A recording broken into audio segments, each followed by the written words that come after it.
welcome or welcome back. You have probably read the title of the video, so you know what we're going to be doing today. Essentially, I'm moving, I'm packing up my studio, it's already underway, and there are some things that I want to do, that I want to finish before I move. I know that if I don't do them now, I may never do them, so.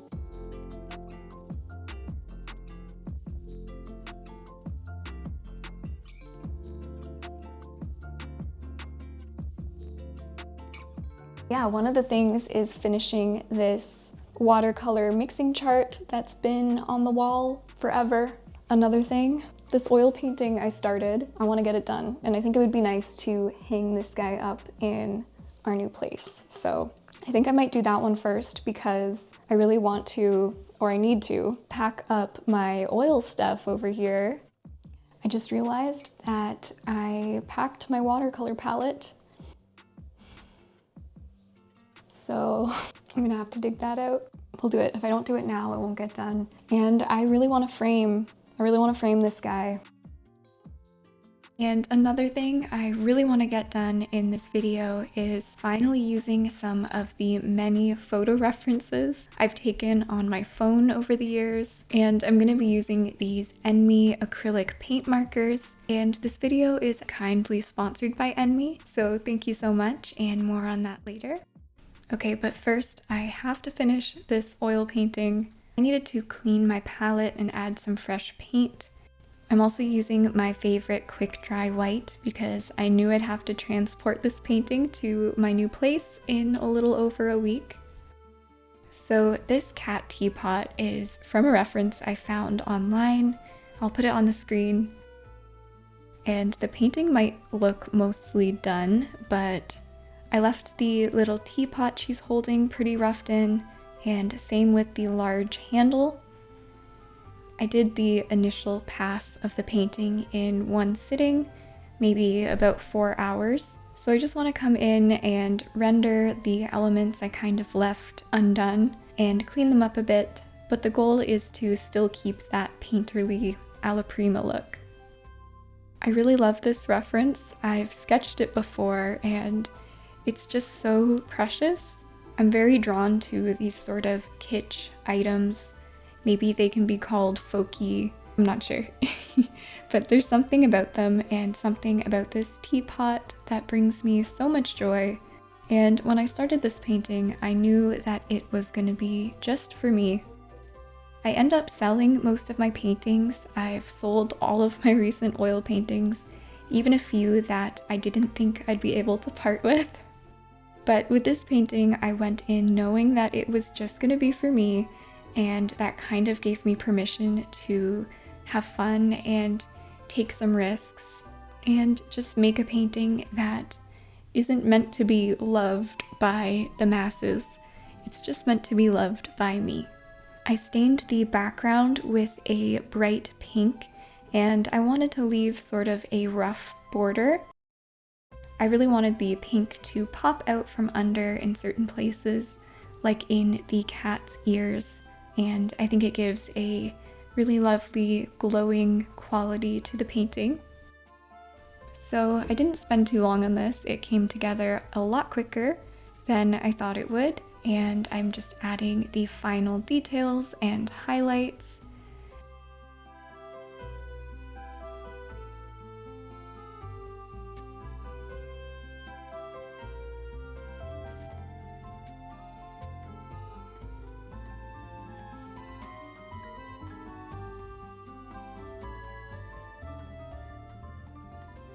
Okay, so it's the next day, well, 2 days. It's been 2 days, and I think I'm finished the oil painting. I might add like one finishing touch that I will tell you about in a second. And then I'd also really like to, I don't think I'm gonna get to it today, but I'd really like to do some little paintings or little sketches of a bunch of references that I've taken over the years. I have a pretty good collection of photo references of like veggies, tomatoes, onions. Artists' camera rolls are so weird. Let me show you what I want to do to finish this oil painting. I am sort of feeling like it's a little bit high up on the panel. Like I feel like it needs something at the bottom. I don't know, I was thinking of adding one beautiful thick brush stroke on the bottom.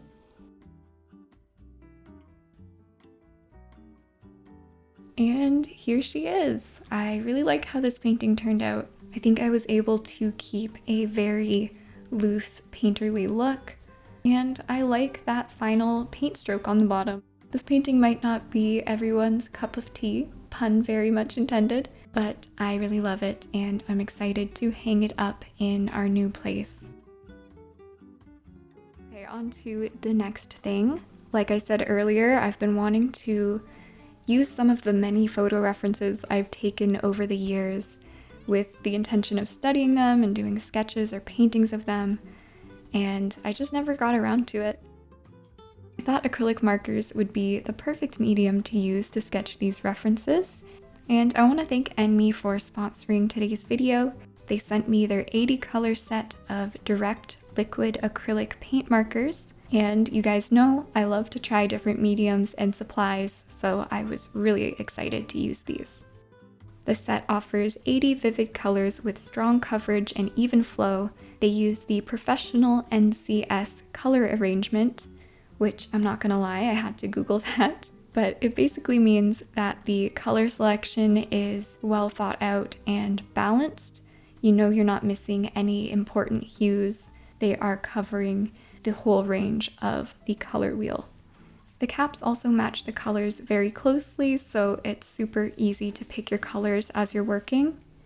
Another thing I like about these markers is that the ink flows immediately. There's no need to press down on the tip. You just have to give them a shake and they're ready to go. They also have a large ink capacity with 3 times more ink than the standard cotton core in other acrylic markers. I'm using them in my sketchbook because that's my jam, but you can also use them on stone, glass, or wood. They'd be great for all types of crafts, scrapbooking, that sort of thing. So this set is $64.99 USD and can be found on enmy.com or Amazon. You can use the code EMH for 15% off on their website, and I'll have that linked in the description box for you. Thank you so much, Enmy, for sponsoring this video. And let's talk about these sketches. So the first reference are these tomatoes from my garden that I took earlier in the summer this year. I liked the variety of the shapes and sizes of the tomatoes and the different levels of ripeness. So we've got a big green tomato and a dark red tomato and some little guys. And I really wanted to paint this reference, but I just never ended up doing it. But it was kind of perfect for trying out these markers. And for these tomatoes, I decided to start with a red undersketch with the paint marker because I was hoping that little pops of red would show through under the green. It took me quite a while to build up these tomatoes, and I actually ended up going back in and working on them a little bit more off camera, and I honestly think I overworked them. I wish I left it in an earlier, almost looser, rougher state because I think it looked better. Also, this pink color I'm using here ended up being one of my favorite colors in the set, and you can see it's pretty transparent when I'm using it at first, and that's because I didn't shake up the marker enough, but I liked the look, so I kept it transparent for a little bit, and then I shook it and it became a beautiful opaque pink that I think I used in all of the drawings or paintings because I just really like the color. And I don't know, do you consider this more drawing or painting? I kind of think about it as both, but I think leaning more painting. I'm probably going to switch between saying drawing and painting for the rest of this video. But I was really impressed with the coverage and the flow of these Enmy markers, and also with how I was able to layer pretty much endlessly without the paper pilling. The color selection was also super comprehensive. I didn't feel like I was lacking any colors, and so when I was choosing my references, I didn't have to worry about, oh, can I do this reference? Like, do I have the right colors for it? I didn't even think about it. I just chose the references, and I think you could paint anything with these. I really like to play around with the speed in which I lay down my strokes with these. If you apply it slower, you get more coverage, but if you do quicker strokes, you can get slightly more transparent effects, which is really nice and helps you get a sort of blended look. So yeah, this is where the tomatoes ended up. I think I overworked them, and then I tried to go back in later off camera and overworked it even more. But I still really like how it turned out, and I like this little tomato still life. It's cute. The next reference I wanted to paint or sketch or whatever is this pumpkin that I believe I took last Halloween, but I bought a few different pumpkins and I used this little RGB light that I bought and I held it up, changed the colors. So the blue light on the left side of the pumpkin is actually just natural daylight from the window. It's reflecting the blue sky. And then I'm holding up a reddish orange light on the upper right. I just think the lighting is so fun and just makes the pumpkin a lot more interesting to paint. If you like taking your own still life references or references in general, I do recommend getting a RGB light because it will take your references to a whole nother level. You can play with color in a totally new way. So yeah, I love the little RGB light for taking references. I had a lot of fun painting this pumpkin. It came together a lot quicker than the tomatoes, and something about it was just really satisfying to paint. I think pumpkins are one of the most fun things to draw or paint because of all of the different facets they have, all of the different planes. They come in the most spectacular shapes and they're just a pleasure to draw.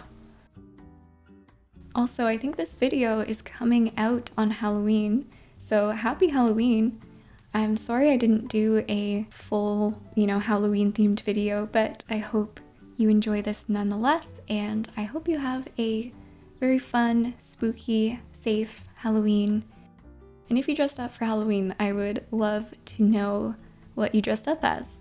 I'm not dressing up as anything this year because I'm moving the day after Halloween, so it's gonna be a little bit crazy over here, but I'm still planning on putting on a spooky movie and getting cozy while finishing up the last little bits of packing. Gonna hand out some candy and just have a good time. Last year, I actually dressed up as my dog, Lou. I basically dressed in black and then wore a black beanie with 2 black socks sticking out of it, and I just drew on a black nose. So, but it kind of worked, and I think it freaked my dog out a little bit. So I'm not following my photo references to a T.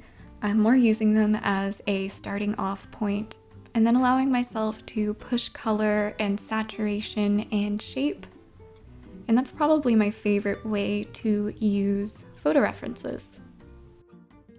I wasn't super happy with the shadow on the table that I put down. I find I really struggle with backgrounds and backdrops, so that's something I definitely want to work on because I don't think the background should take away from the painting, and I feel like it did a little bit with the pumpkin. And also with this onion, which I am starting here. This is a photo of an onion that sprouted, and of course I had to take a picture of it. I loved how the green sprout was curling around, and I also really like drawing onions because I like those papery layers that peel off. I actually did an oil painting of a red onion, and it was one of my favorite oil paintings I've ever done. I wasn't going to sell it, but I ended up selling it to my friend Cassis, so I'm really glad it went to a good home. But yeah, onions are super fun to paint, and I love when the exterior is starting to peel away.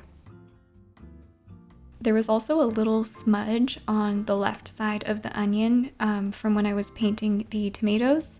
It was just a smudge from my hand, and I was able to turn it into another little scraggly onion root. So I think it kind of worked to hide that little smudge.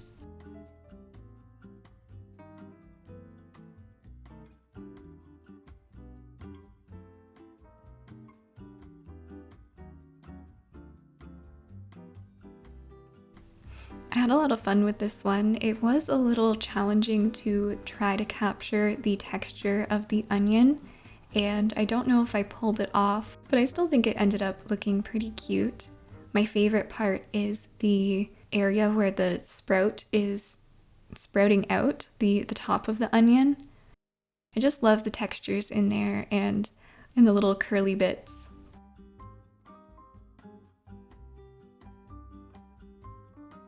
I think acrylic markers are perfect for these sort of studies because they come together a lot quicker, at least for me, than a gouache painting. But they can have a somewhat similar effect to gouache paintings, and I actually really liked how these Enmy markers went down and how they dried.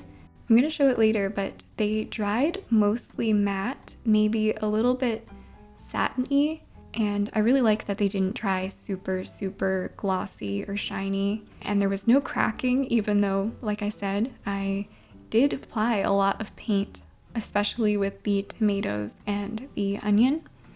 So no cracking, they dried fairly matte, and they also didn't dry chalky. They kept their vibrancy, which is really wonderful.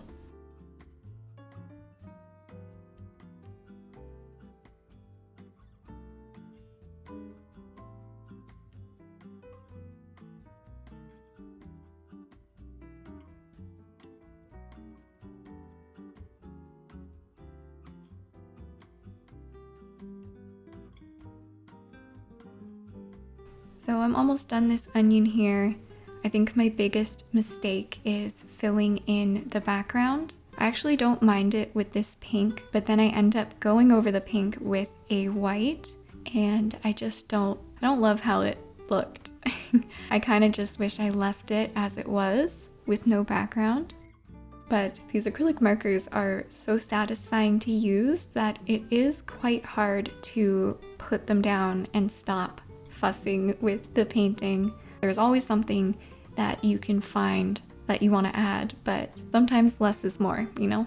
I don't know, because I constantly overwork my pieces, but we're learning here.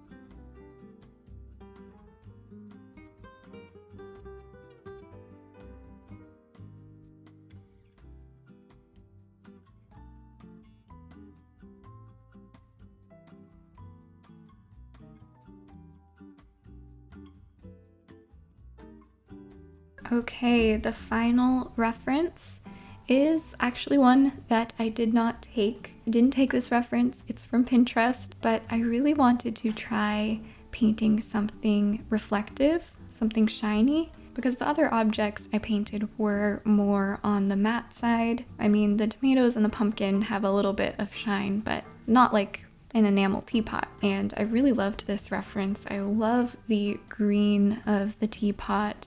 And I just realized that the oil painting I did was a teapot, and this is also a teapot. So there's kind of a theme here, unintentional. I know this video is kind of all over the place, but I wanted this video to be sort of like I'm tying up some loose ends before the move and, you know, tying a little bow on this chapter of my life. Oh, and of course I wanted to add a little bit of steam coming out of the teapot because that is always so much fun to do. This set has a really lovely selection of greens, so this teapot was kind of perfect to put them all to the test, and I don't often use green a lot. Like, I love green, but I don't use it a lot in my work, so it was nice having a reference that was just green, green, green. And like the pumpkin, the teapot came together pretty quickly, and I don't find reflective objects super challenging. It feels like they should be, but to me they're not as challenging as some other subjects. Like, I found the tomatoes a lot harder because those are more fleshy. I know that sounds weird, but they're more fleshy, so light is traveling through them and reflecting back into our eyes, and it gives them sort of like a slightly glowy quality that I find hard to replicate in paint. So for me, the teapot, a shiny object, a metallic object, is a little bit easier, and I was just sort of giving myself a fun thing to paint to finish off the sketchbook page.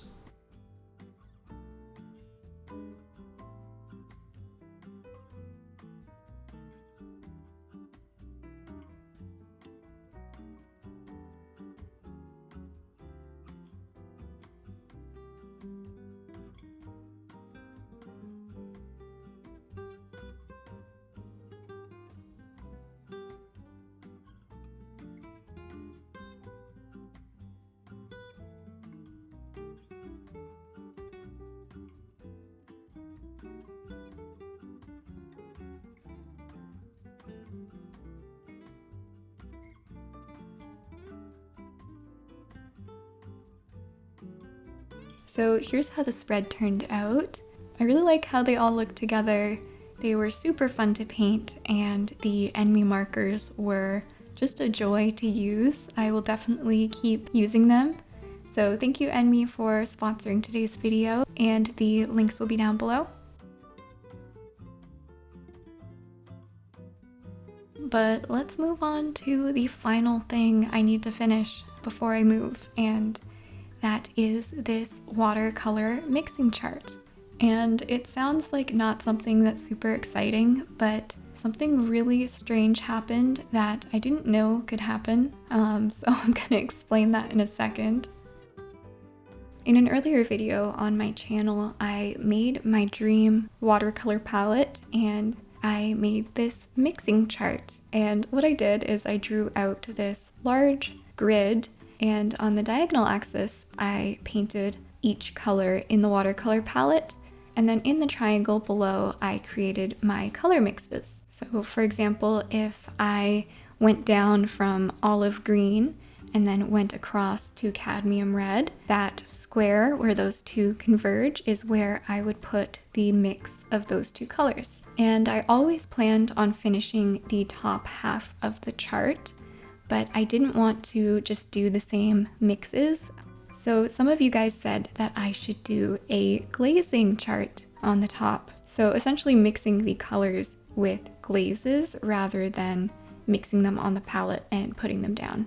So putting one color down, letting it dry, and then putting a layer of the other color and letting it dry.